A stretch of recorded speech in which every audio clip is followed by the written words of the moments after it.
Live India 24 channel में आप सभी का बहुत बहुत स्वागत है। आइए सुनते हैं मुंशी प्रेमचंद जी द्वारा लिखित किताब वरदान से ली गई कहानी मन का प्राबल्य। मानव हृदय एक रहस्यमय वस्तु है। कभी तो वह लाखों की ओर आंख उठाकर नहीं देखता और कभी कौड़ियों पर फिसल जाता है, कभी सैकड़ों निर्दोषों की हत्या पर आह तक नहीं करता और कभी एक बच्चे को देखकर रो देता है। प्रतापचंद और कमलाचरण में यद्यपि सहोदर भाइयों का सा प्रेम था, तथापि कमला की आकस्मिक मृत्यु का जो शोक चाहिए वह न हुआ। सुनकर वह चौंक अवश्य पड़ा और थोड़ी देर के लिए उदास भी हुआ, पर शोक जो किसी सच्चे मित्र की मृत्यु से होता है उसे न हुआ। निस्संदेह वह विवाह के पूर्व से ही विरजन को अपनी समझता था, तथापि इस विचार से उसे पूर्ण सफलता कभी प्राप्त न हुई। समय समय पर उसका विचार इस पवित्र संबंध की सीमा का उल्लंघन कर जाता था। कमलाचरण से उसे स्वतः कोई प्रेम न था। उसका जो कुछ आदर मान और प्रेम वह करता था, कुछ तो इस विचार से कि विरजन सुनकर प्रसन्न होगी और इस विचार से कि सुशीला की मृत्यु का प्रायश्चित इसी प्रकार हो सकता है। जब विरजन ससुराल चली आई तो अवश्य कुछ दिनों प्रतापचंद ने उसे अपने ध्यान में न आने दिया, परंतु जब से वह उसकी बीमारी का समाचार पाकर बनारस गया था, उसकी भेंट ने विरजन पर संजीवनी बूटी का काम किया था। उसी दिन से प्रताप को विश्वास हो गया कि विरजन के हृदय में कमला ने वह स्थान नहीं पाया जो मेरे लिए नियत था। प्रताप ने विरजन को परम करुणापूर्ण शोक पत्र लिखा, पर पत्र लिखता जाता था और सोचता जाता था कि इसका उस पर क्या प्रभाव होगा। सामान्यतः संवेदना प्रेम को प्रवण करती है। क्या आश्चर्य है जो यह पत्र कुछ काम कर जाए। उसके अतिरिक्त उसकी धार्मिक प्रवृत्ति ने विकृत रूप धारण करके उसके मन में यह मिथ्या विचार उत्पन्न किया कि ईश्वर ने मेरे लिए मेरे प्रेम की प्रतिष्ठा की और कमलाचरण को मेरे मार्ग से हटा दिया। मानो यह आकाश से आदेश मिला है कि अब मैं विरजन से अपने प्रेम का पुरस्कार लूं। प्रताप यह तो जानता था कि विरजन से किसी ऐसी बात की आशा करना जो सदाचार और सभ्यता से बाल बराबर भी हटी हुई हो मूर्खता है, परंतु उसे विश्वास था कि सदाचार और सतीत्व के सीमांतर्गत यदि ऐसी कामनाएं पूरी हो सकें तो विरजन अधिक समय तक मेरे साथ निर्दयता नहीं कर सकती। एक मास तक की विचार उसे उद्विग्न करते रहे, यहाँ तक कि उसके मन में विरजन से एक बार गुप्त रूप से भेंट करने की प्रबल इच्छा उत्पन्न हुई। वह यह जानता था कि कभी विरजन के हृदय में तात्कालिक घाव है और यदि ऐसी किसी बात या किसी व्यवहार से मेरे मन की दुश्चेष्टा की गंध निकली तो मैं विरजन की दृष्टि में हमेशा के लिए गिर जाऊंगा। परंतु जिस प्रकार कोई चोर रुपए की राशि देखकर धैर्य नहीं रख सकता, उसी प्रकार प्रताप अपने मन को ना रोक सका। मनुष्य का प्रारब्ध बहुत कुछ अवसर के हाथ से रहता है। अवसर उसे भला नहीं मानता और बुरा भी। जब तक कमलाचरण जीवित था, प्रताप ने मन में कभी इतना सिर उठाने का साहस न हुआ था।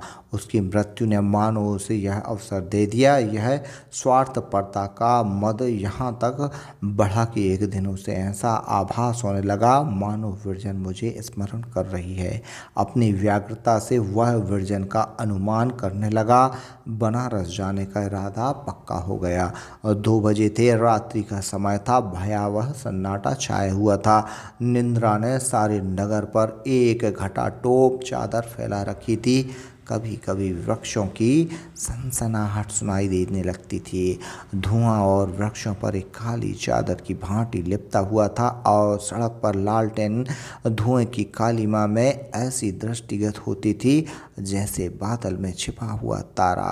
प्रतापचंद रेलगाड़ी पर से उतरा। उसका कलेजा उछल रहा था और हाथ पांव कांप रहे थे। यह जीवन में पहला ही अवसर था। उसे पाप का अनुभव हुआ। शोक है कि हृदय की यह दशा अधिक समय तक स्थिर नहीं रही। वह दुर्गंध मार्ग को पूरा कर लेती है। जिस मनुष्य ने कभी मदिरा नहीं पी उसे उसकी दुर्गंध से घृणा होती है। जब प्रथम बार पीता है तो घंटे उसका मुख कड़वा रहता है और वह आश्चर्य करता है कि क्यों लोग ऐसी विषैली कड़वी वस्तु का आसक्त करते हैं।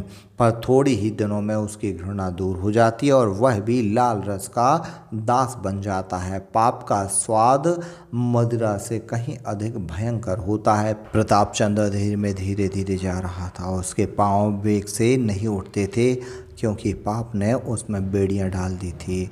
उस आह्लाद का जो ऐसे अवसर पर गति को तीव्र कर देता है, उसके मुख पर कोई लक्षण न था। वह चलते चलते रुक जाता और कुछ सोचकर आगे बढ़ता। प्रेत उसे पाप के गड्ढे में कैसे लिए जाता है। प्रताप का सिर धम धम कर रहा था और भय से उसकी पिंडलियां कांप रही थी। सोचता विचारता घंटे भर में मुंशी श्यामाचरण के विशाल भवन के सामने जा पहुंचा। आज अंधकार में यह भवन बहुत ही भयावह प्रतीत होता था, मानो पाप का पिशाच सामने खड़ा है। प्रताप दीवार की ओट में खड़ा हो गया, मानो किसी ने उसके पांव बांध दिए हैं। आध घंटे तक वह यहीं सोचता रहा कि लौट चलूं या भीतर जाऊं। यदि किसी ने देख लिया बड़ी ही अनर्थ हो जाएगा। विरजन मुझे देखकर मन में क्या सोचेगी, कहीं ऐसा ना हो कि मेरा यह व्यवहार मुझे सदा के लिए उसकी दृष्टि से गिरा दे।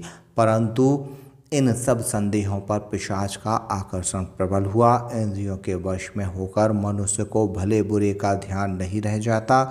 उसने चित्त को दृढ़ किया। वह इस कायरता पर अपने को धिक्कार करने लगा। तदंतर घर में पीछे की ओर जाकर वाटिका की चार दीवारी से फांद गया। वाटिका में घर जाने के लिए एक छोटा सा द्वार था। दैवयोग से वह उस समय खुला हुआ था। प्रताप को यह शकुन सा प्रतीत हुआ, परंतु वस्तुतः यह अधर्म का द्वार था। भीतर जाते हुए प्रताप के हाथ थर्राने लगे। हृदय इस वेग से धड़कता था मानो वह छाती से बाहर निकल पड़ेगा। उसका दम घुट रहा था। धर्म ने अपना सारा बल लगा दिया पर मन का प्रबल वेग न रुक सका। प्रताप द्वार के भीतर प्रविष्ट हुआ। आंगन में तुलसी के चबूतरे के पास चोरों की भांति खड़ा सोचने लगा कि विरजन से क्यों कर भेंट होगी। घर के सब किवाड़ बंद हैं, क्या विरजन भी यहाँ से चली गई। अचानक उस एक बंद दरवाजे की दरार से प्रकाश की झलक दिखाई दी। दबे पांव उसी दरार से आंखें लगाकर भीतर का दृश्य देखने लगा। विरजन एक सफ़ेद साड़ी पहने, बाल खोले, हाथ में लेखनी लिए भूमि पर बैठी थी और दीवार की ओर देख देख कर कागज पर लिखती जाती थी, मानो कोई कवि विचार के समुद्र में मोती निकाल रहा हो। लेखनी दांतों तले दबाती, कुछ सोचती और लिखती, फिर थोड़ी देर के पश्चात दीवार की ओर ताकने लगती। प्रताप बहुत देर तक श्वास रोके हुए यह विचित्र दृश्य देखता रहा। मन उसे बार बार ठोकर देता, पर यह धर्म का अंतिम गढ़ था। इस बार धर्म का पराजित होना मानो हृदय में पिशाच का स्थान पाना था। अधर्म ने इस समय प्रताप को उस गड्ढे में गिरने से बचा लिया जहाँ से आमरणों से निकलने का सौभाग्य न होता। वरन यह कहना उचित होगा कि पाप के गड्ढे से बचाने वाला इस समय धर्म न था, वरन दुष्परिणाम और लज्जा का भय ही था कि किसी किसी समय जब हमारे सद्भाव पराजित हो जाते हैं तब दुष्परिणाम का भय ही हमें कर्तव्यच्युत होने से बचाता है। विरजन के पीले वदन पर एक ऐसा तेज था जो उसके हृदय की स्वच्छता और विचार की उच्चता का परिचय दे रहा था। उसके मुखमंडल की उज्ज्वलता और दृष्टि की पवित्रता में वह अग्नि थी जिसने प्रताप की दुश्चेष्टाओं को क्षण मात्र में भस्म कर दिया।